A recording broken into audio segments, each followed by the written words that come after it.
नमस्कार साथियों, स्वागत है आप सभी का अनअकैडमी पर। मैं हूं अंकित अवस्थी। होपफुली आप सभी लोग बहुत अच्छे हैं।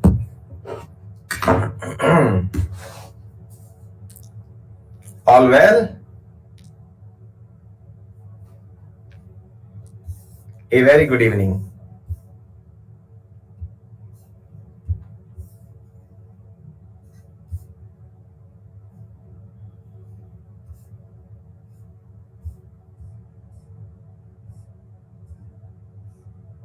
हाँ जी,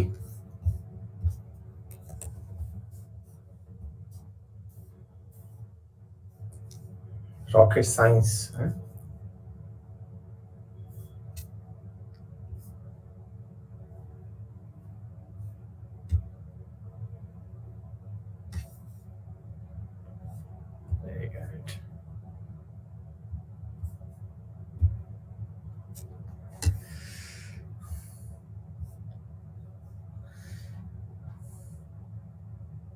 मोहित, हैप्पी बर्थडे बेटा।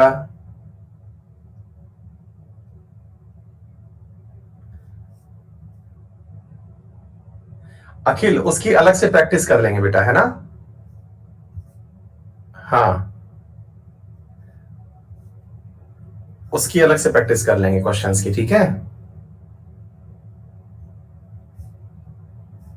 गुड।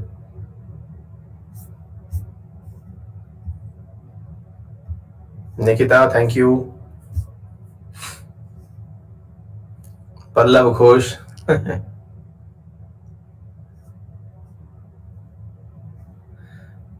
इंग्लिश सब्जेक्ट में तंग हैं हम। Any solution?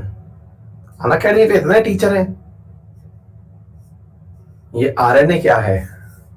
ये RNA real news and analysis है। यूजर, थैंक यू बेटा, आशीर्वाद आपको बहुत सारा। रोजाना सुबह होता है 6:30 बजे। अनअकैडमी पर होता है। वाईफाई स्टडी 2.0 पर होता है ना? यूट्यूब चैनल है और रोजाना हम सुबह वहां पर करंट अफेयर्स का डिस्कशन सेशन लेते हैं, ठीक है? Rajasthani, thank you. हाँ, साकेत गुप्ता लिख रहे हैं कुछ लोगों की बटरिंग स्टार्ट हो गई। हाँ साकेत, वो थोड़ा तुम्हारी मानसिकता में प्रॉब्लम है। तुम्हें पता है इन बच्चों को बटरिंग करके कुछ मिलने वाला नहीं है ना? एक इस दुनिया में रेस्पेक्ट, लव, फेथ इस नाम की भी कोई चीज होती है, पर तुम शायद इस चीज से अछूते हो और तुम्हें परिवार से शायद इस चीज का अभाव रहा है, तो तुम शायद इस चीज को समझ भी नहीं पाए। ये बच्चे बटरिंग नहीं कर रहे बेटा, फीस दे के आए हैं ये लोग, और मेरे हाथ में ऐसी कोई भी शक्ति नहीं है जिससे कि इन बच्चों को मैं इस एवज में कि ये मुझे गुड इवनिंग बोले या फिर ये मुझे बोले कि हाँ सर क्लास में मतलब बहुत अच्छा पढ़ाया आपने, तो उसकी एवज में मैं इनको कोई भी फीस में माफी दे दूंगा या फिर इनको कोई भी ऐसी चीज दे दूंगा जिससे कि बस इनका जीवन धन्य हो जाएगा, सिलेक्शन दे दूंगा, कुछ भी नहीं है ना? ये आउट ऑफ रेस्पेक्ट है, आउट ऑफ फेथ है, आउट ऑफ मतलब लव है, जिसकी वजह से बच्चे जो है वो अपने टीचर के साथ में संवाद करते हैं। पर तुम शायद समझ नहीं पाओगे क्योंकि ये परवरिश का परिणाम होता है। तुम्हें ये बटरिंग नजर आएगा क्योंकि तुम्हारे माहौल में इस तरह का बनाया गया है कि हाँ भाई, अगर कोई 2 शब्द अच्छे बोल दे तो फिर वो बटरिंग कहलाती है। मैं समझ सकता हूं तुम्हारी परेशानी, है ना? हाँ बेटा, मैं अलवर से हूं। Anil, thank you. रौनक, क्या डीएम अरेस्ट करने का ऑर्डर दे सकता है? बिल्कुल, आईपीसी के तहत जो भी आर्टिकल्स जैसे धाराएं हैं 144 शांति भंग के केस में डीएम तो छोड़ो, तहसीलदार भी ऑर्डर दे सकता है, ठीक है? शुभाश्री, बिल्कुल बेटा, गुड इवनिंग। प्रशांत, वेस्ट बंगाल से, thank you, good evening. Bhupendra, मैं अलवर से हूं भाई। अश्विनी, डर चला गया जीएस से। सूरज बेटा, एग्जाम की डेट आने दो, तब मैं क्या बोलते हैं आपको ना करा दूंगा ये चीजें। मतलब मैंने आपको पहले भी बोला है कि जो लोग भी आईपीसी और सीआरपीसी के लिए परेशान हो रहे हैं, आपके एग्जाम की डेट नहीं है तो मैं भी थकू खामा खा करवा दूंगा ना। चिंता मत करिए। Queen Priya, thank you Sambit. चलिए साहब शुरू करें अब। हो गया? आइए साथियों, तो शुरू करते हैं आज के सेशन को। और आज का जो सेशन है, हाँ, समर्थ गौड़ जो है वो अलवर के पास अजमेर से हैं बेटा। अल्फाबेटिकली हम लोग पास है, वैसे हम 350 किलोमीटर दूर हैं।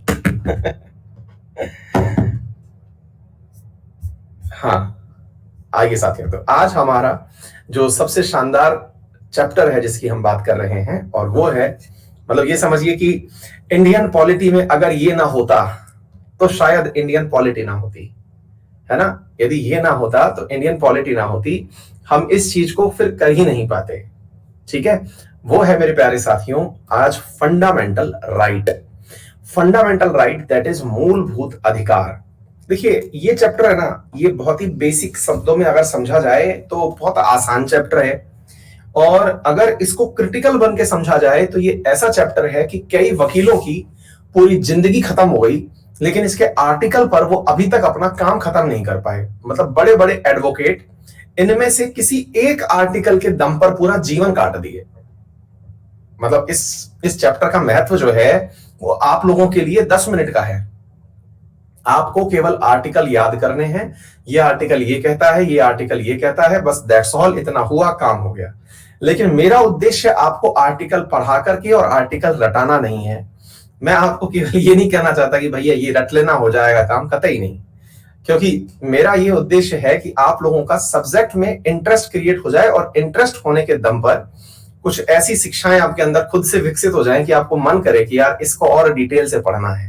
और जब ऐसा मन करने लगे तो फिर आप जीएस के प्रति आशान्वित हो जाएं कि हाँ, ये हमारा भविष्य जो है ये बहुत अच्छे से सुधार सकती है। तो ये सब्जेक्ट के अंदर सबसे मूलभूत कड़ी है, यानी समझिए इंडियन पॉलिटी में अगर ये ना होता तो कुछ ना होता। मतलब यदि हमारा शरीर जो है वो पूरा शरीर को हटा दें और आत्मा को अलग कर दें, तो आत्मा नामक चीज जो है वो मूलभूत अधिकार है, इसको ऐसे समझिए। तो अब ये है क्या जिसका इतना माहौल बनाया जा रहा है। ये बेचारा विद्यार्थी पूछ रहा है बटरिंग का मतलब होता है क्या है? बटरिंग का मतलब होता है बेटा चापलूसी करना, है ना। कुछ विद्यार्थी जो आप लोग मेरी आकर के गुड इवनिंग बोलते हैं, क्लासेस की तारीफ करते हैं, कंटेंट डेवलपमेंट की करते हैं, उसको कुछ लोग चापलूसी कहते हैं, ठीक है ना, चाटुकारिता कहते हैं। तो अब आप सोच लीजिएगा कि क्या है ना। क्या ऐसा है कि आप लोग मेरी चापलूसी करते हैं जिसकी वजह से मैं आप लोगों को कहीं पर कोई एडिशनल बेनिफिट दिला दूंगा? हालत यह है कि जो मेरा कॉल सेंटर है उस पर मेरे पास दिन भर में बहुत सारे कॉल आते हैं मेरी टीम के पास, लेकिन दिन में एक भी बच्चे से बात टेलीफोन पर नहीं हो पाती है। जो बात होती है वो यही बात होती है आप लोगों से जो होती है ना।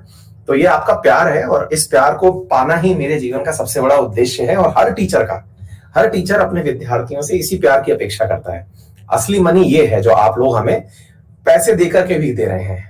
अदरवाइज पैसे देने के बाद तो बिल्कुल कस्टमर और वो होना चाहिए, सप्लायर वाला रिलेशन होना चाहिए कि आपने पैसे ले लिया, पढ़ाओ ध्यान से, खत्म बात।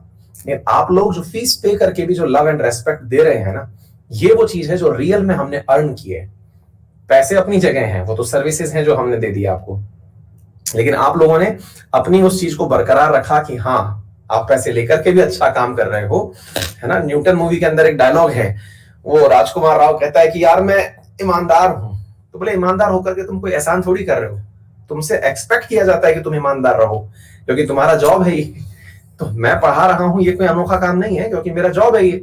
आपने मुझे फीस दी इस चीज के लिए, लेकिन उसके बावजूद भी आप लोग अपना थैंक यू बोलते हैं, क्योंकि हाँ सर हमको कुछ चीजें समझ में आई आपकी वजह से, है ना। ये हमारा रियल अचीवमेंट है। एनीवे, तो अब हम चर्चा करते हैं साथियों, इसको बहुत गहराई से और बिल्कुल तल्लीनता से सुनना, एक कहानी की तरह सुनना। इस चैप्टर के अंदर हम बहुत सारी बातें करेंगे, और बहुत सारी बातों के अंदर हम आपको वहां ले चलेंगे जहां से आपको यह समझ में आएगा कि क्यों ऐसा होता है कि भारत में बड़े बड़े केसेस होते हैं। बड़े बड़े केसेस का मतलब पता चल रहा है कि सबरीमाला इशू हो रहा है, पता चल रहा है कि हमारे भारत के अंदर केशवानंद भारती केस चल रहा है ना, जिनके बारे में बहुत बड़े लैंडमार्क डिसीजन आए। क्या ऐसा है जिसकी वजह से ये मूलभूत अधिकार आज तक भारत के अंदर विवाद का विषय बने हुए हैं? तो समझो ऐसे क्या होता है साथियों। क्या हुआ ना, जब देश आजाद हुआ तो देश बन रहा था, यूं समझिए जैसे ना अपन लोग यूं समझ लो कि 100 सवारियां कहीं खड़ी हुई हैं और 2 बस वाले आते हैं, एक रोडवेज बस वाला आता है और एक प्राइवेट बस वाला आता है। रोडवेज बोले तो हरियाणा रोडवेज, राजस्थान रोडवेज, जो भी आपके स्टेट के रोडवेज हो वो लगा लेना। अच्छा, तो हुआ क्या मेरे प्यारे साथियों कि एक जगह पर 100 सवारियां खड़ी। और प्लीज अब बिल्कुल पूरी तरह से जो है ना चैट बंद कर दीजिए, आप कहानी सुनिए, इस कहानी में खो जाइए, और खोने के बाद में फिर अंत में हम बतियाएंगे, है ना। मतलब 35-40 मिनट तक ध्यान लगाइए कहानी के अंदर, फिर अंत में बात करेंगे। जो भी आपके सवाल हैं, क्रॉस क्वेश्चंस हैं, जब मैं पूछूं तब पूछ लेना, अदरवाइज संत शांत हो जाइए, मस्त रहिए। तो अब क्या होता है कि एक बस खड़ी है, मतलब सवारियां खड़ी हैं, 100 सवारियां खड़ी हैं, और एक बस वाला आता है और चिल्लाने लगता है कि आ जाइए साहब, मैं लेके चल रहा हूं आपको आपके डेस्टिनेशन पर। तो एक है रोडवेज बस वाला, एक है प्राइवेट बस वाला। कुछ लोग ऐसे होते हैं जो ऑटोमेटिकली रोडवेज बस की तरफ भागते हैं कि हाँ भाई, रोडवेज बस है, सुरक्षित है, सफर को शुरू करेगी तो खत्म भी जरूर करेगी। एक कुछ लोग होते हैं कि प्राइवेट बस में इसलिए बैठते हैं कि भाई साहब ये रोडवेज से हमेशा आगे चलेगी, है ना। आपने अगर कभी भी मतलब इस प्रकार का वो देखा हो तो इसके अंदर सबसे बड़ी चीज क्या होती है कि रोडवेज से हमेशा आगे बढ़ती है, अगली जगह की सवारियों को जल्दी से मतलब बैठा सके, इसलिए वो बहुत आगे तेज तेज दौड़ रही होती है। फिर 2 पैसे कम ही लेगी इससे। अगर रोडवेज बस का किराया 150 रुपए है तो ये जो है वो 125 रुपए में लेकर के जाएगी, है ना। तो अरे भाई, कुछ लोगों को मेरा चश्मा मिस हो रहा है, ये लो भैया, मेरी नजदीक की आंखें दुरुस्त हैं, मैं केवल कंप्यूटर से बचने के लिए, अभी भी मैंने इतना दूर कंप्यूटर रखा हुआ है इसलिए चश्मे की जरूरत पड़ती नहीं है, नजदीक की आंखें मेरी एकदम स्वस्थ हैं। ठीक है, सुनो। तो अब क्या हुआ कि हाँ, तो अब भैया, अब सवारियों को जो कंडक्टर चिल्ला रहा होता है ना सुविधाओं के नाम पर, तो वो यही चिल्ला रहा होता है, आ जाओ मेरी बस में बैठ जाओ, मेरी बस में अगर आप लोग बैठोगे तो आप सबको सीट मिलेगी, कोई भी सवारी खड़ी होकर नहीं जाएगी। पहला डायलॉग वो यही मार रहा होता है, कोई भी सवारी खड़ी होकर नहीं चलेगी, है ना, सबको सीट मिल जाएगी। अच्छा, दूसरा, रोडवेज से पहले पहुंचाऊंगा। तीसरा, फीस कम, यानी कि किराया कम। चौथा, मैं यहां पर हर व्यक्ति को एसी की हवा दूंगा और वीडियो कोच बस है, सामने बढ़िया सा इसके अंदर टीवी भी चलता रहेगा, है ना। तो अब इस प्रकार की जब बातें वो बोलता है तो भैया एकदम फीलिंग आ जाती है, यार फिर रोडवेज में क्यों की जाए, है ना। जब इतनी अच्छी सफाई कम दामों में मिले तो कोई फिर ये क्यों ना ले, निर्मा, है ना। तो भाई इतनी जबरदस्त चीज को देकर के हम लोग एकदम जबरदस्त फील में आ जाते हैं, चलो प्राइवेट बस में बैठते हैं। ऐसे ही साथियों, जब देश आजाद हुआ तो उस समय देश के नागरिक हिंदुस्तान और पाकिस्तान में जाने के लिए आजाद थे। जिसको जहां जाना है जहां जाए, हिंदुस्तान जाए या पाकिस्तान जाए। और जब जहां भी जाए उस समय भारत और पाकिस्तान ने अपने अपने तरीके से लोगों के सामने ऑप्शंस दे दिए कि अगर आप मेरे पास आते हो, तो इंडिया ने जो ऑप्शंस दिए ना वो इतने जबरदस्त ऑफर थे लोगों को दिए कि यदि आप आते हो तो आपको मिलेगा ऐसा भारत जिसके अंदर जाति के आधार पर, धर्म के आधार पर, लिंग के आधार पर, जन्म स्थान के आधार पर, क्षेत्र के आधार पर किसी भी प्रकार का कोई डिस्क्रिमिनेशन नहीं होगा। क्या आपको मेरी बात समझ में आती है? राकेश रंजन पूछ रहे हैं रोडवेज बस क्या होती है? भैया सरकारी बस। यार तुम कौन से गोले से आए हो क्लास में, है? सरकारी बस की बात कर रहे हैं हम, ठीक है। तो आपको एक ऐसा देश मिलेगा जिसमें इतनी सारी सुविधाएं होंगी, कोई डिस्क्रिमिनेशन नहीं होगा। फिर आपको यहां पर बोलने की आजादी होगी। हमारे देश में आप कुछ भी बोलिए, कहीं भी आइए जाइए, कोई भी व्यवसाय करिए, कहीं पर भी उठिए बैठिए, सारी आजादी होगी। इस देश में ऊंच नीच नहीं होगी, असमानताओं का अंत हो जाएगा, टाइटल्स का अंत हो जाएगा, अस्पृश्यता का अंत हो जाएगा। इवन प्राइवेट और सरकारी नौकरी और सरकारी कॉलेजेस के अंदर यदि आप एडमिशन लेते हैं तो एडमिशन के लिए आपको आरक्षण की सुविधा दी जाएगी। जो भी दलित वर्ग हैं उनके उत्थान के कार्य किए जाएंगे। साथ में यदि आपको लगता है कि स्वच्छ हवा आपको नहीं मिल रही है तो स्वच्छ हवा देने का हमारा प्रयास आपको होगा। हमें लगता है कि अगर आपको जीने के लिए आवश्यक सुविधाएं नहीं मिल रही हैं, आपको स्वच्छ हवा नहीं मिल रही है, तेज आवाज कोई चला रहा है, कोई ऐसी व्यवस्था कर रहा है जिससे आपको लगता है कि आपके जीवन के अंदर प्राइवेसी खत्म हो रही है, आपकी निजता का उल्लंघन हो रहा है, तो वो भी हम आपको देंगे कि आपकी उस चीज के लिए आप सीधा हमारे पास आ सकते हैं। हम आपको इतनी सुविधाएं देना चाहते हैं। और तो और आप हमारे देश में आइए, आप कोई सा भी धर्म फॉलो करते हो, हम आपको गारंटी देते हैं कि आपके धर्म को मतलब फॉलो करते समय हम में से कोई भी व्यक्ति ऐसा नहीं होगा जो आपके धर्म को प्रभावित करे। आप हमारे देश में आपको अपना जैसा धर्म फॉलो करना है करिए, आपको जैसे अपने धार्मिक संस्थानों का निर्माण करना है करिए, उनका जैसा प्रबंधन करना है करिए। इसके अलावा यदि आप भारत के अंदर अल्पसंख्यक हैं भाषाई आधार पर, तो आपको अपने क्षेत्रों के विकास के लिए यदि आवश्यक होता है तो आप उनके लिए इंस्टीट्यूशन डेवलप करिए। इंस्टीट्यूशन डेवलप करने में सरकार आपकी मदद करेगी, आपकी संरक्षण के भारत सरकार के द्वारा प्रयास किए जाएंगे। और इन सबसे ऊपर जो भी मैंने वादे किए, अगर इन वादों को हम पूरा नहीं कर पाए, अगर हमने इन सब वादों को अगर मैंने आपसे वादे किए और इनको हम पूरा नहीं कर पाए तो देश की सबसे बड़ी जो अदालत है,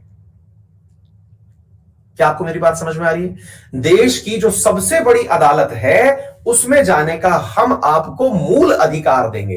यदि आपको लगता है कि आपको किसी ने बोलने नहीं दिया, अभिव्यक्ति की आजादी कर्टेल कर दी किसी ने आपकी, आप सीधा देश की सर्वोच्च न्यायालय में जाइए जहां मात्र 33+1 जज बैठता है, यानी 34 जज बैठते हैं। आप सोच के देखिए, इतनी सारी, एक प्रकार से सोच के देखिए मेरे प्यारे साथियों, हमारे देश में सुविधाएं एक साथ दे दी गई, वादे ही वादे, वादे ही वादे। और आपको पता है इन वादों में सबसे बड़ी चीज क्या है? सबसे बड़ी चीज यह है गारंटी इस बात की कि अगर पूरा ना होता दिखे तो आप जाइए और जाकर सीधे कहां पहुंच जाइए? सुप्रीम कोर्ट पहुंच जाइए। कुछ बालक बालिकाएं बफर बफर चिल्ला रहे हैं। मैं एक बार पोल करा ले रहा हूं, क्या मैं आपको सही से सुनाई और दिखाई दे रहा हूं? क्या मैं आपको सही से सुनाई और दिखाई दे रहा हूं?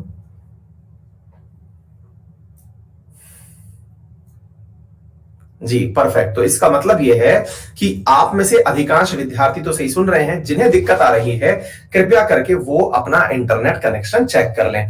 तो आपने एक चीज नोटिस करी कि हमने यहां पर जो चीजें देखी, मैंने आपको पता है सारे आर्टिकल बोल दिए।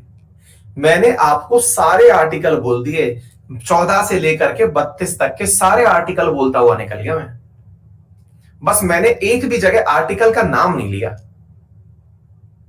मैंने एक भी जगह आर्टिकल का नाम नहीं लिया। मैंने जो भी वादे किए ना, जो भी लाइनें बोला, ये गिनती से आर्टिकल चले आ रहे थे। 14, 15, 16, 17, 18, 19, 20, 21, 22 सारे आर्टिकल बोलता चला गया।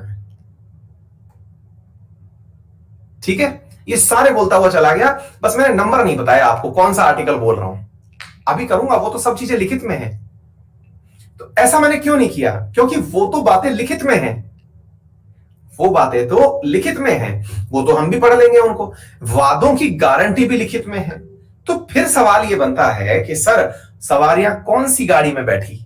रोडवेज में बैठी यानी सरकारी बस में बैठी कि प्राइवेट में बैठी? मैंने कहा देखिए, अब मैं ये कह दूं कि भारत प्राइवेट बस थी और पाकिस्तान सरकारी बस थी तो थोड़ा बुरा लगेगा। फिलहाल हम बस ए और बस बी बोल देते हैं। सवारियों में अधिकांश सवारियों ने, कई सवारी तो दूसरी बस से भी उतर करके इस बस में आके बैठ गई। क्या आपको मेरी बात समझ में आ रही है?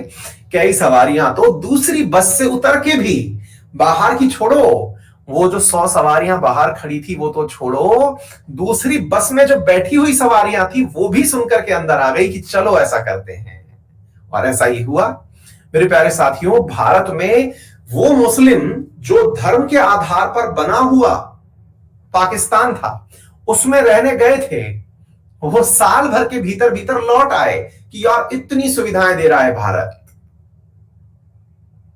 क्या आपको मेरी बात समझ में आ गया? यानी कि इतना सुविधाएं दे रहा है भारत, चलो वापस भारत चलते हैं।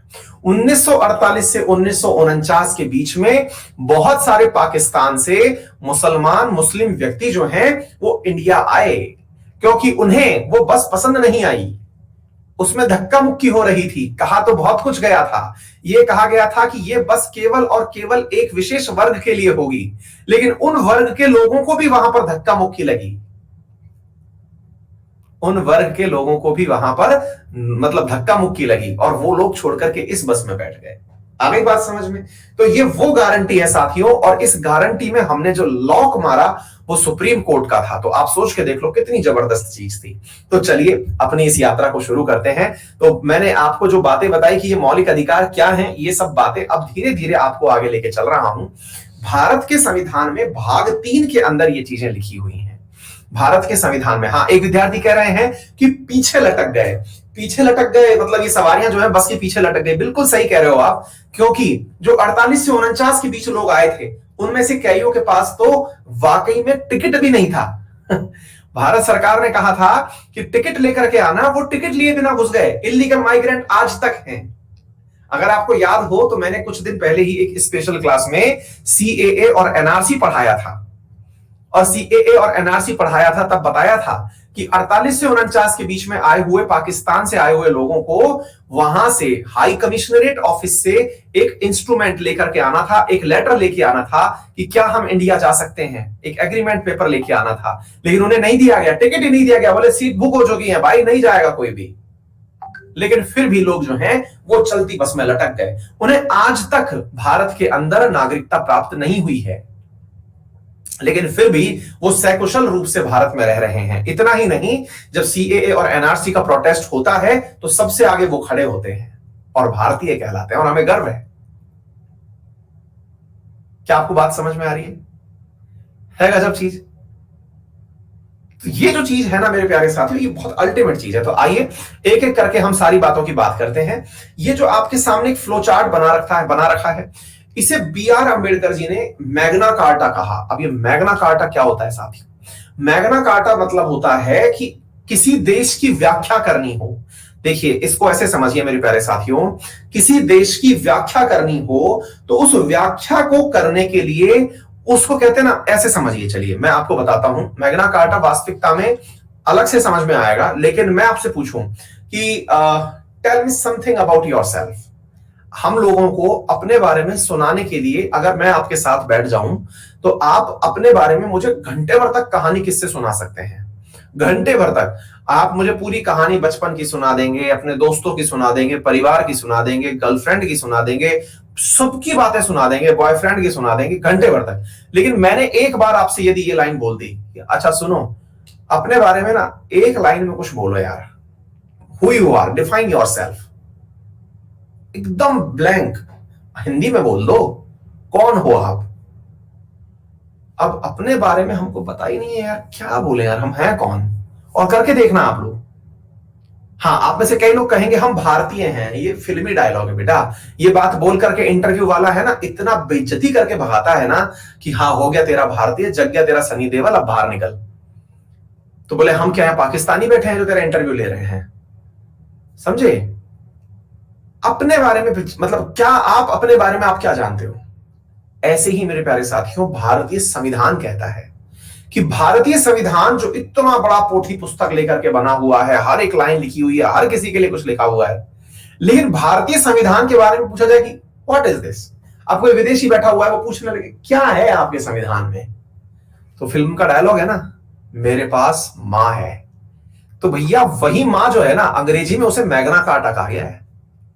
यानी अंबेडकर जी ने कहा कि अगर आपको जानना है ना कि भारत का संविधान क्या है, तो भारत का संविधान मूल अधिकार है।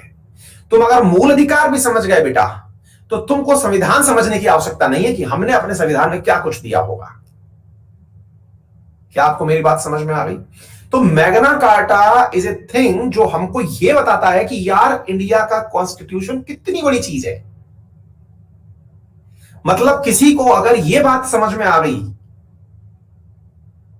क्या आपको बात समझ में आई?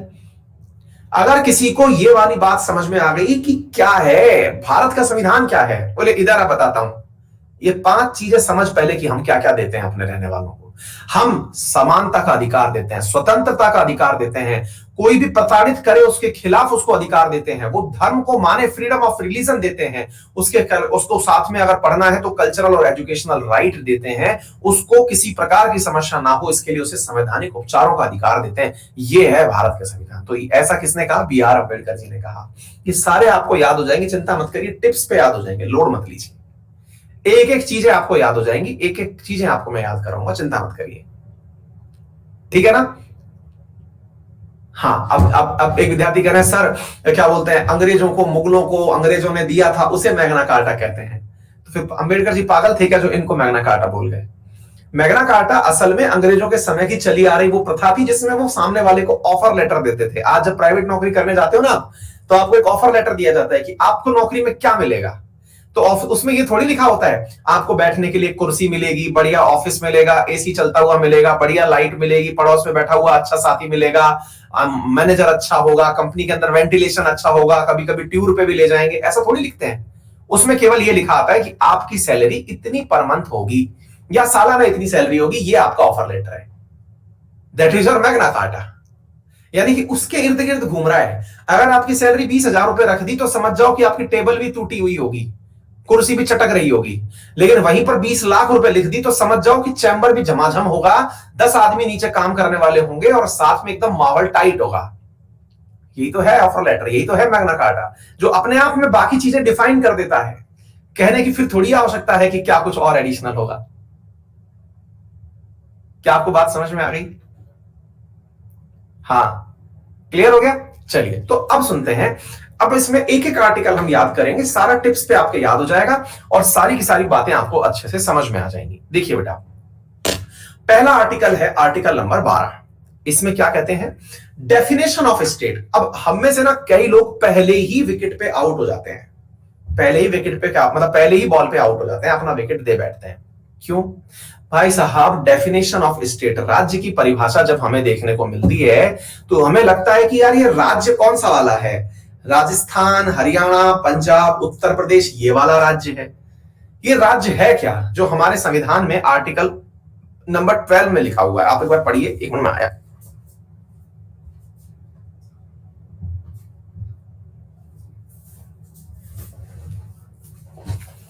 देखिए, राज्य दैट इज भारत लिख रहे हैं कुछ लोग, है ना? देखिए साथियों, अब मैं आपको दो जगह लाइन पढ़ के सुनाऊंगा। आपको ये किताब परचेज करने की आवश्यकता नहीं है, लेकिन संविधान के अंदर से जब कोई चीज पढ़ के सुनाई जाती है ना, तो ऐसा फीलिंग आता है कि हाँ यार, ये तो सच्ची बात है। हम लोगों के साथ में, हिंदुस्तानियों के साथ में सबसे बड़ी इशू क्या है? पूरे इंडियंस के साथ में कोई कितनी भी अच्छी बात कर ले, हम लोग तुरंत क्या बोलेंगे? ऐसे थोड़ी होता है, खामोखा माहौल बना रहे हैं, ऐसे थोड़ी होता है, ऐसे हो ही नहीं सकता, हम विश्वास ही नहीं करते कुछ भी। तो वो पॉइंट है ना हमारे मन में जो आता है, कुछ भी। तो उस कुछ भी से बचने का हमारे पास एक तरीका है, और वो तरीका क्या है कि हम आपको वो चीज दिखाएं जो भारत का संविधान है। और उस भारत के संविधान के अंदर ये जो बातें आर्टिकल 12 में मैंने यहां लिखी हैं, वो आपको मैं यहां से पढ़ के सुना रहा हूं। अब एक रूपा है, उन्होंने तो पूरी पूरी हिंदी में लाइनें लिख दी हैं, लेकिन मैं आपको यहां पर पढ़ के सुना रहा हूं। जरा इधर देखिए क्या लिखा हुआ है। In this part, unless the context otherwise required, the state includes government and parliament of India, government and legislature of each the state, and local or other authority within the territory of India or under the control of government of India. अब ये बात जो है, इसको state कहा गया है। अब साहब मुसीबत ये है, हम लोग जो इतने दिन से पढ़ते आ रहे हैं कि भारत के अंदर 28 राज्य हैं और 8 यूनियन टेरिटरी हैं। अब 28 राज्य और 8 यूनियन टेरिटरी वो स्टेट है कि नहीं है? और फिर यहां जो बातें लिखी हैं उसमें तो कहीं भी ये परिभाषा लिखी हुई भी नहीं है। ऐसे ही साथियों, भारत के संविधान में एक जगह आर्टिकल और है, दैट इज आर्टिकल नंबर 36। और उस आर्टिकल नंबर 36 में भी डेफिनेशन शब्द लिखा हुआ है। पढ़िए क्या लिखा हुआ है।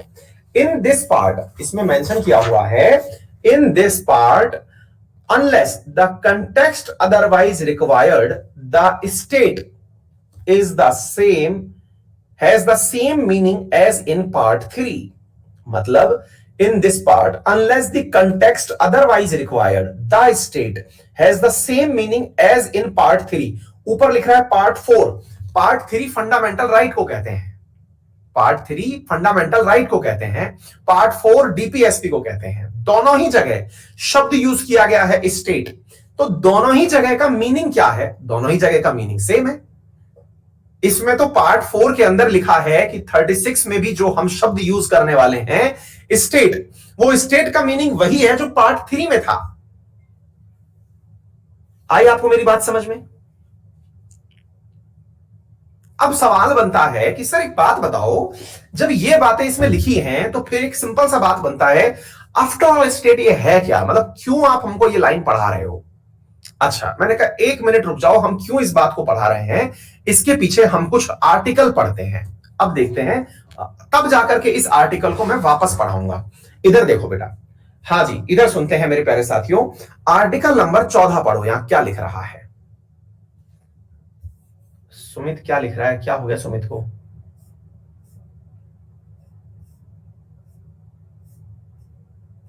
मेरे को तो कुछ दिख ही नहीं रहा है, तुम लोगों को क्या दिख रहा है?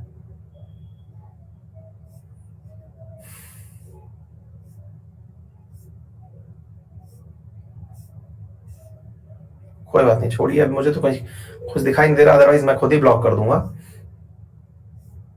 कुछ भी नहीं है, मस्त पढ़िए।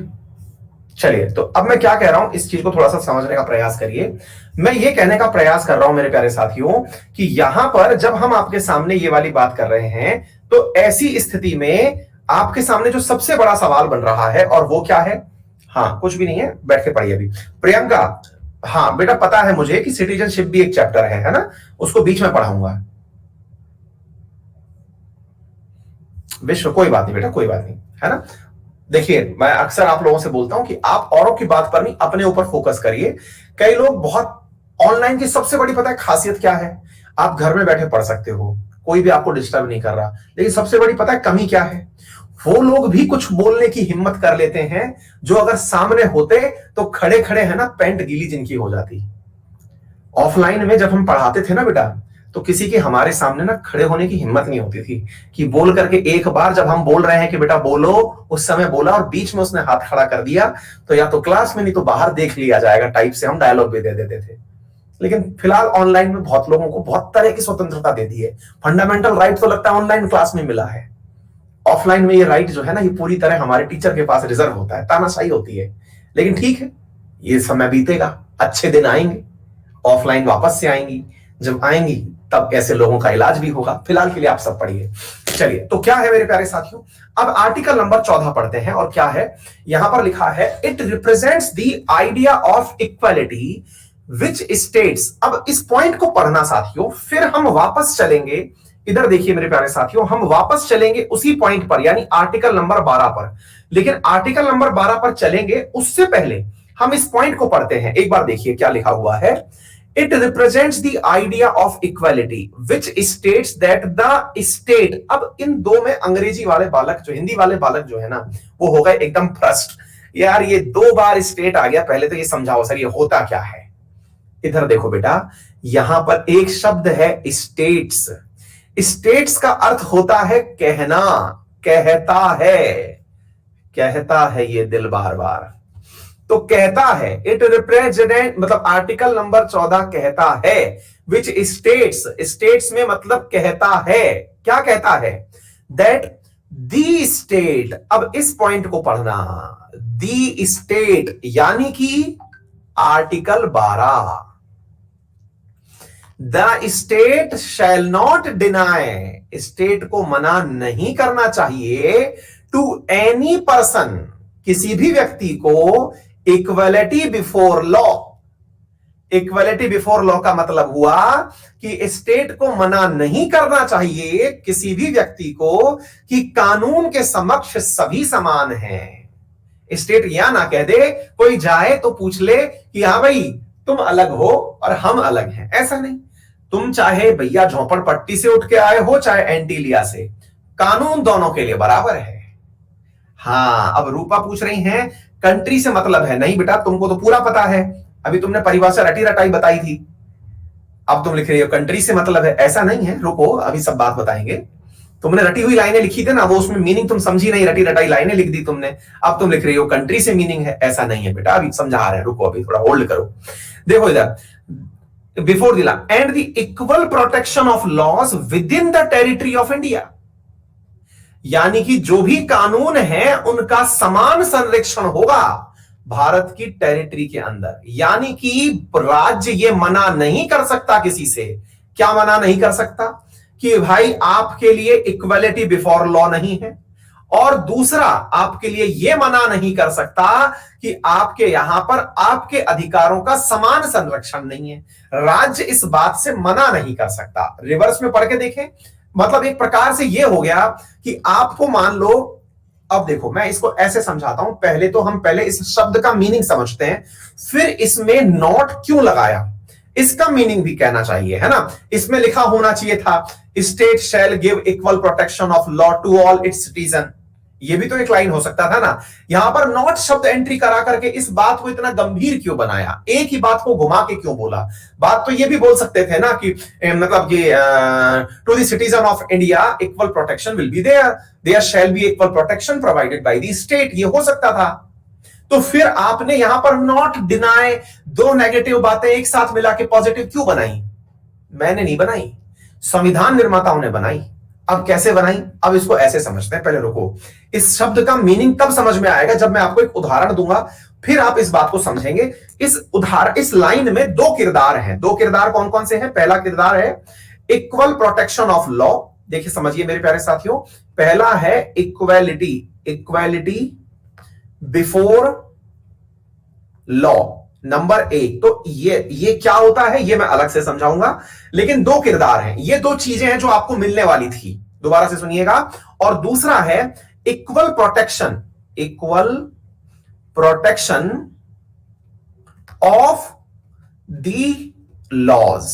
ये दो शब्द हैं जो आपको मिलने थे, ये दो चीजें मिलनी थी, एक इक्वलिटी बिफोर लॉ और इक्वल प्रोटेक्शन ऑफ लॉज। अब इनको आप ये समझो कि आपको 1 किलो आलू मिलने थे और 1 किलो आप, दूसरा पॉइंट आपको गाजर मिलनी थी। ये दो चीजें आपको मिलनी थी भारत के संविधान से। आर्टिकल नंबर 14 में लिखा हुआ है कि आपको दो चीजें मिलनी थी। क्या क्या मिलनी थी? आलू और गाजर मिलने थे। अभी पहले इसको समझिए, फिर जाकर के हम बात करेंगे, है ना। आलू गाजर हमको मिलने थे। अभी ऊपर क्या लिखा हुआ है सब छोड़ दीजिए, फिर से आ जाइए किचन वाली चीज पर, क्योंकि हम तो फिर से किचन पर पहुंच ही जाते हैं। हमारा कोई भी उदाहरण हो हम किचन में घुस ही जाते हैं, है ना। फिर से किचन आ गई। तो अब आलू और गाजर आपको मिलना था, है ना। अब आलू और गाजर मिलना था, तो भारत का संविधान को क्या कह रहे हैं उसको साइड में हटाइए। आपने अपने पिताजी से कहा कि पापा हमको मार्केट जाना है। बोले जाओ बेटा। पापा मार्केट से हमको आलू और गाजर लाना है। बोले ले आओ बेटा। बोले पापा भाव क्या मिलेगा? बोले बेटा तुमको भाव सभी जगह बराबर मिलेगा। अच्छा पापा हम 1 किलो आलू लाएंगे, 1 किलो गाजर लेके आएंगे और हमें भाव क्या मिलेगा? पापा ने कहा कि जाओ बेटा तुम्हें भाव हर जगह समान मिलेगा। पापा एक डायलॉग तो हमें यह बोल सकते थे, भाव जो मिलेगा वो क्या था कि तुम्हें सब जगह समान मिलेगा। अब आपके जो पापा हैं वो आम पापा नहीं है, खास पापा टाइप आदमी, पापाज वाले पापा हैं। मतलब जिनको आप ही नहीं शहर के जाने कितने लोग पापा बोलते हैं, जगत पापा हो रखे हैं।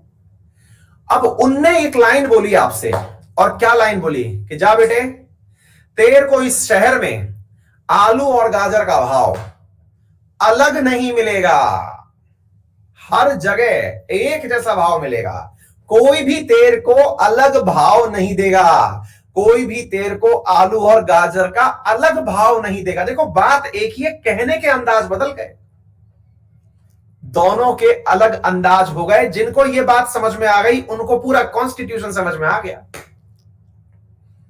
बात एटीट्यूड की है? दोबारा सुनिए क्या कह रहा हूं मैं आपको। पहली चीज, पहला पॉइंट मैंने आपसे कहा पापा मैं आलू गाजर लेने जाना चाहता हूं। पापा क्या भाव मिलेगा? बेटा सबका भाव एक जैसा है, ले आ। एक तो तरीका ये हुआ, और एक तरीके में उन्होंने डायलॉग क्या डाल दिया, जा बेटे ले आ, भाव तेरे को अलग मिलेगा ही नहीं।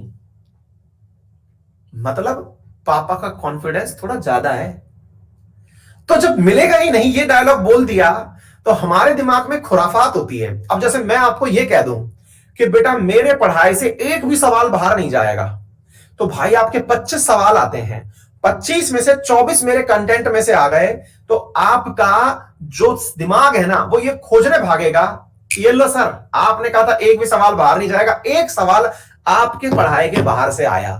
क्यों? क्योंकि मैंने चैलेंज दिया था, क्योंकि मैंने चैलेंज दिया था। चैलेंज दिया था तो आपका दिमाग चैलेंज पर जाएगा और आप मुझे खोजते फिरेंगे। क्या खोजते फिरेंगे? देखा आए थे बड़े कहने 25 में से 25 आएंगे, 24 ही आए, और उस दूसरे वाले सेशन में तो 23 ही क्वेश्चन आए थे आपके में से।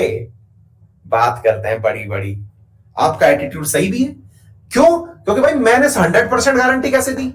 तो फिर आप इस बात के अधिकारी भी हैं कि हर जगह मेरी बेइज्जती करें, मेरे ऊपर वीडियो बनाए। दावा तो किया था 25 में से 25 आएंगे, देखा कुछ नहीं, 25 में से 23 ही क्वेश्चन आए, कहते हैं 100 में से 100 आएंगे।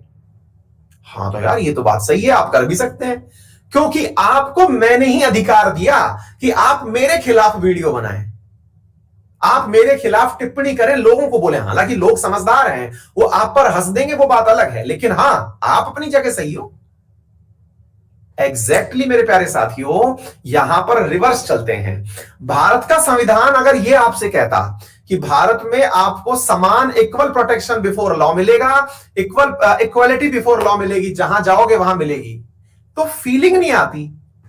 लेकिन अब कह दिया कि स्टेट आपको इनको अलग होने ही नहीं देगा। आपको क्या बोल दिया? स्टेट आपको इस इक्वालिटी के अलावा कुछ देगा ही नहीं, इनइक्वालिटी कहीं होगी ही नहीं। तो जैसे ही ये लाइन बोली जाएगी, आपका दिमाग एकदम सन्न हो जाएगा। अच्छा, मतलब चीजें तो अभी भी मिल रही हैं, लेकिन अब गारंटेड मिल रही हैं। अब गारंटेड मिल रही हैं, यानी कहने के अंदर फील है, अब गारंटी से ये चीज मिलेगी। और अगर नहीं मिली तो आपने कहा हाँ भाई, स्टेट शैल नॉट डिनाई, तुमने कहा था स्टेट मना नहीं करेगा, मना कर दिया। किसने मना कर दिया? तुम्हारे स्टेट ने। अभी वो स्टेट कौन है उसकी हम बात कर लेंगे, वो दुकान कौन है उसकी हम बात कर लेंगे। सर, आपने कहा था कि सलमान खान को जो है वो सजा उसी की तरह होगी जैसे एक मतलब रेडी वाले की होती है, लेकिन नहीं हुई सर। अब बोलो आप, होने को तो सलमान खान भारत में एक ही है, लेकिन आपके हिसाब से तो सर वो वाली बात नहीं थी। उसके लिए तो इक्वालिटी बिफोर लॉ नहीं हुई सर। आपने उसको तो एकदम एसी कमरे में ठहराया और हमको गली खुजड़ी में घुसाए रखा। इक्वालिटी बिफोर नहीं है सर आपके यहां पे। क्यों? क्योंकि आपने तो मुझे कहा था कि ऐसा होगा, आपके स्टेट ने सर ऐसा नहीं किया। तो फिर आप क्या कीजिएगा? आप केवल इस पॉइंट के ऊपर, क्योंकि जो चीज गारंटेड थी, इस चीज के ऊपर सीधा आर्टिकल 32 लेकर के सुप्रीम कोर्ट पहुंच सकते हैं कि अरे ओ माननीय, हमारे देश में सलमान खान को अलग ट्रीटमेंट क्यों दिया? तो सुप्रीम कोर्ट ये नहीं कहेगी आपसे कि बेटा 125 करोड़ की आबादी है, एक आध के साथ चलने दो। नहीं नहीं नहीं नहीं नहीं नहीं, सलमान खान है तो क्या हुआ? मेरा संविधान कहता है कि उसको इक्वलिटी बिफोर लॉ होनी चाहिए। हमारे संविधान में सबके लिए कानून बराबर होना चाहिए, फिर उसको अलग ट्रीटमेंट क्यों दिया? क्या आपको मेरी बात समझ में आई? क्या आपको मेरी बात समझ में आई? सुप्रीम कोर्ट इस बात को मानेगा, यही आर्टिकल 14 कह रहा है। शैल नॉट शब्द उस चीज को और ज्यादा दमदार बना देता है। जिन्होंने पहली बार ये लाइन सीखी हो थम्स अप करना कि इस शब्द के अंदर कितना ग्रेविटी है। इस बात को सीधा भी कहा जा सकता था, पर इनडायरेक्ट कह के नॉट घुसा करके क्यों कहा? I feeling? मैं कह रहा हूं एक एक आर्टिकल्स, मेरे प्यारे साथियों, एक एक आर्टिकल्स के ऊपर पूरे पूरे वकीलों की जिंदगी चली जाती है। आ गई बात समझ में? अब पूछते हैं आप, सर ये आलू गाजर वाली दुकान कौन सी है? ये आलू गाजर वाली दुकान कौन सी है जहां आप ये बात बता रहे हो? द स्टेट नामक जो चीज आपने बताई, ये है कहां? ये कौन सी दुकान है जिसपे सामान सब एक जैसा मिलेगा? मैंने कहा भाई सुन, तू चला जा ब्रांडेड दुकान में, चाहे तू रिलायंस में चला जा, इजी डे में चला जा, बिग बाजार में चला जा, पेंटालून में चला जा, वहां पे भी आलू गाजर वही भाव मिलेगा जो रेडी और किस पे मिल रहा था, तेरे गली में जो घूम रहे थे ना कच्चे, वो लेकर के ठेली लेके घूम रहे थे, वहां पर भी मिलेगा। बोले सर मेरे पड़ोसी ठेली लगाते हैं, वो ठेली वाले भी मेरे को आलू गाजर वही भाव देंगे। बिल्कुल बेटा, तू चाहे मल्टीनेशनल ब्रांड में बिग बास्केटियर में चला जा या फिर वॉलमार्ट में चला जा, वहां पर भी वही भाव मिलेगा जो तेरा पड़ोसी तेरे को दे रहा है। अच्छा, और सर जो सब्जी मंडी है, जो सरकार की सब्जी मंडी है, उसमें बेटा वहां भी यही मिलेगा। तो ये जो लाइन मैंने अभी बोली, 3 लेवल वाली बात बोली, मल्टीनेशनल, नेशनल और लोकल। ऐसे ही सरकार भारत में 3 रूप में चलती है। भारत में 3 रूप में सरकार चलती है। कौन कौन से रूप में चलती है? एक विद्यार्थी कह रहे हैं सर नहीं मिलती, तो बेटा गारंटी कौन देता है तुम्हें? कोई गारंटी दे फिर पूछना इस बात को। कोई गारंटी देता है कि सब्जी एक जैसी मिलेगी? फिर नहीं मिलती डायलॉग ही नहीं होना चाहिए। काल्पनिक जगत में जी रहे हो बेटा अभी। माना कि इस घटना के सभी पात्र काल्पनिक हैं, इनका वास्तविक जीवन से कोई संबंध नहीं है। इनका अगर वास्तविक जीवन से संबंध पाया जाता है तो इसे मात्र एक कल्पना कहा जाएगा और समझाने वाले की कला में निपुणता कही जाएगी। आप मेरी कला की निपुणता कहिए कि आप उस कहानी में इन्वॉल्व हो गए। शाबाश। तो अब मुद्दा क्या है, अब ध्यान से सुने। अब मुद्दा यह है साथियों कि हमारे यहां पर सरकार तीन रूप में चलती है। तीन रूप में चलती है, इसका मतलब क्या हुआ? हमारे यहां केंद्र सरकार चलती है, हमारे यहां राज्य सरकार चलती है, हमारे यहां पंचायत चलती है। त्रिस्तरीय सरकार व्यवस्था है हमारे यहां पे। केंद्र सरकार, केंद्र सरकार से भी हम वही उम्मीद कर सकते हैं जो हम पंचायतों से कर सकते हैं। क्या आपको मेरी बात समझ में आ रही है? हम केंद्र से भी वही उम्मीदें कर सकते हैं जो हम पंचायतों से कर सकते हैं। बोले अच्छा, केंद्र से मतलब बोले तो मैंने कहा आप राष्ट्रपति से भी वही उम्मीद कर सकते हो जो आप अपने प्रधान से, अपने सरपंच से उम्मीद करते हो। मतलब वो भी कानून का वैसे ही पालन करेगा जैसे सरपंच को करना है। बोले अच्छा अच्छा अच्छा, बिल्कुल समझ गया सर। सर एक बात बताओ, कहीं ऐसा तो नहीं होगा? सर ये समझ में आ गया, चलो सरकार को तो क्योंकि जनता वोट देती है, जनता पकड़ लेगी उसको, तो चुनाव में जाना है। लेकिन एक बात बताओ सर, सरकार के कहने पे बहुत सारे डिपार्टमेंट चलते हैं। मैंने कहा जैसे सर आजकल ले लो बिजली और पानी विभाग चल ही रहे सर, आजकल पानी की वैसी किल्लत हो रखी है और सरकार के कहने पे ही जलदाय विभाग जो है वो वाटर सप्लाई करता है सर। लेकिन सर हमारे पड़ोसियों की गली में तो बहुत पानी आता है, हमारे नहीं आता। हम क्या करें? मैं धरना दो जाके। कहां जाके?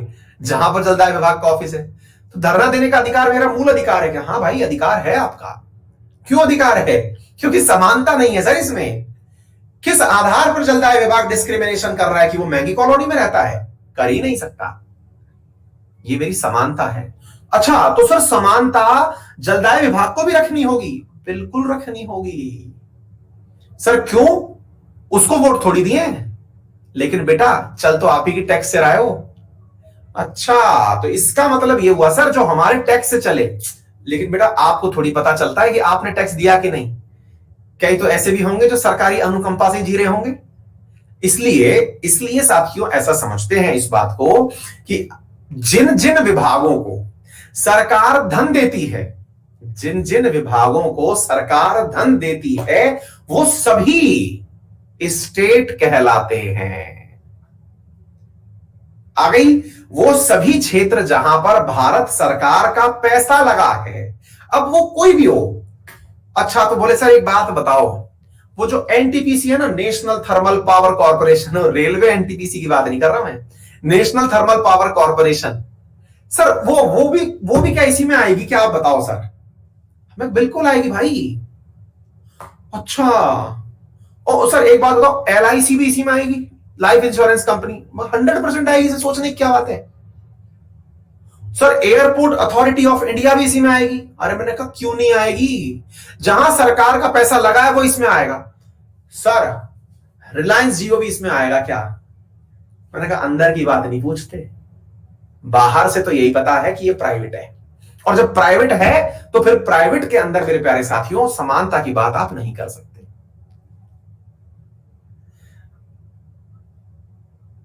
पर्सनल सवाल नहीं।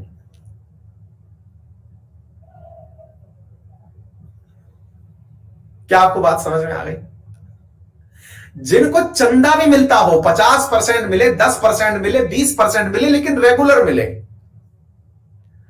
जिनको रेगुलर मिले, सरकार की सहायता प्राप्त जो भी संस्थाएं होंगी वो स्टेट में आएंगी। आई बात समझ में? उन सबको समानता दिखाने का अधिकार है। तो फिलहाल के लिए समानता को यहीं छोड़ते हैं। स्टेट समझ में आ गया होगा।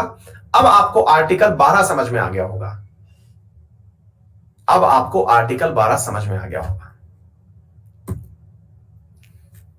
आर्टिकल 14 भी समझ में आ गया होगा। अब इससे आगे के आर्टिकल कल पढ़ेंगे। है मजा? मस्त रहिए, बिंदास रहिए, मुस्कुराते रहिए।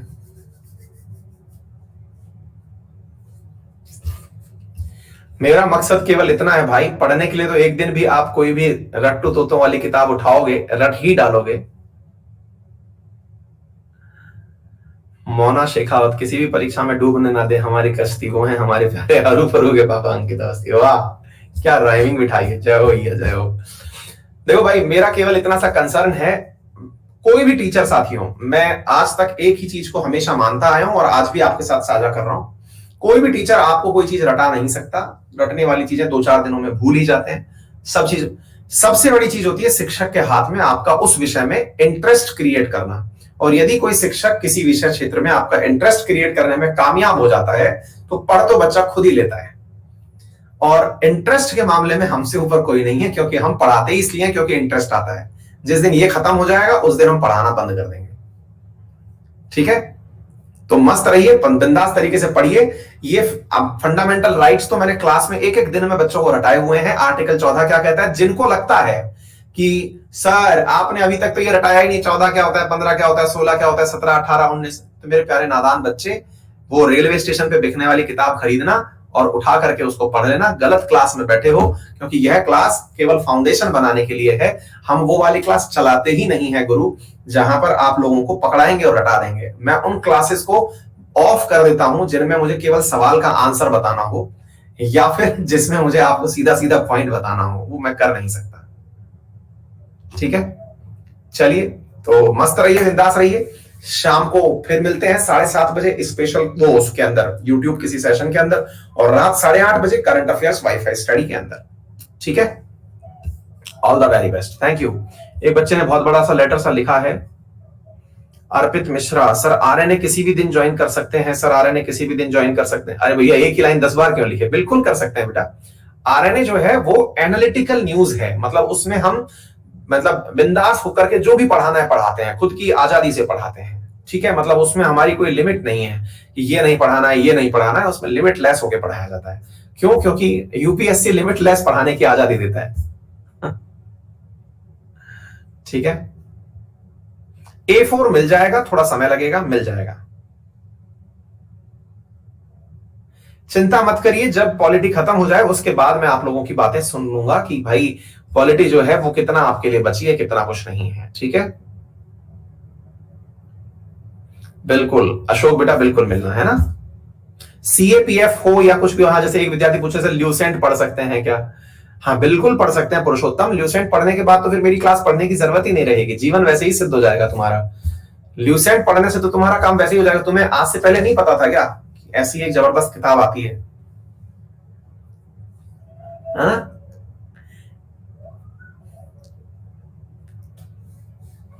चलो मस्त रहो, बिंदास रहो, अपनी अपनी नियति तय करते रहो। Bye bye.